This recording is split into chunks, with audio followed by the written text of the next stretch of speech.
Unfortunately, we aren't able to gather together today, but let's be rejoicing and be glad that we can still hang out.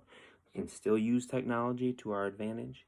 We can still dive into the Word today. So, today we're going to talk about dating again. Today, we're going to talk about the side of dating that is hard for a lot of us to see. Now, things to remember. Dating applies to everybody. Dating is good if you do it well. And dating is powerful, especially when you let God into the picture.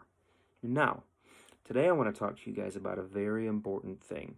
So, nowadays when we're in a relationship, we tend to throw common sense out the window, and we actually have a harder time seeing things clearly. Now, we see it easily in our friends, but not necessarily in ourselves. So we have these dating rules that we think everybody knows to abide by, like don't date a cheater, don't date somebody who brings you down, don't date somebody that dates you poorly, or don't date somebody that pulls you away from friends, goals, or values.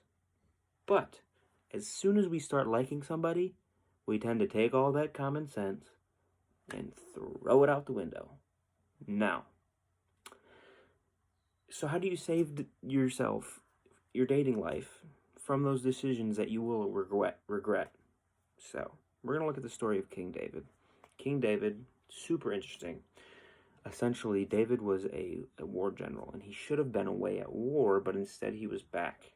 And David, one day, he stayed home lazy, and he went up on the roof, and this is what happened. We're going to dive into 2 Samuel chapter 11, verse 1.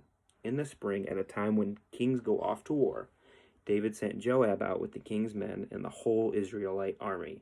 They destroyed the Ammonites and besieged Rabbah, but David remained in Jerusalem.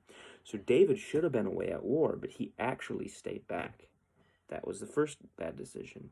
Now, the second bad decision comes shortly after. David sent somebody after a bathing woman on a roof. Let's read it. 2 Samuel chapter 11, verse 3. And David sent somebody to find out about her. The man said, "She is Bathsheba, the daughter of Eliam, and the wife of Uriah the Hittite." Then David sent messengers to her. She came to him and slept with her, and he was purifying herself with monthly uncleanness. Then she went back home. The woman conceived and sent word to David, saying, "I'm pregnant."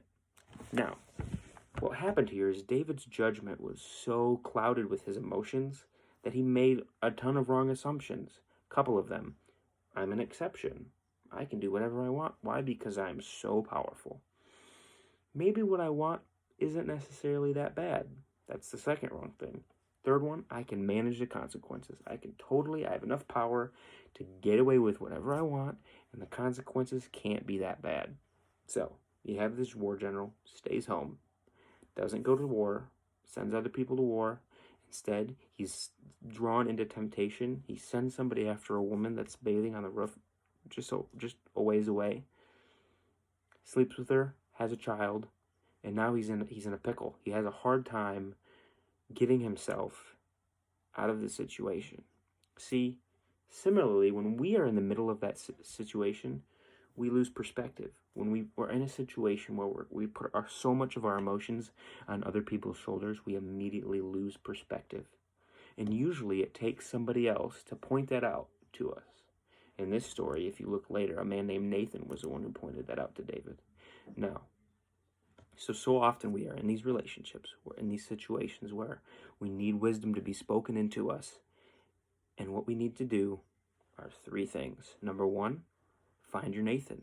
Find the person, the place, the thing that can draw you out of that mental cloudiness to help make a logical decision.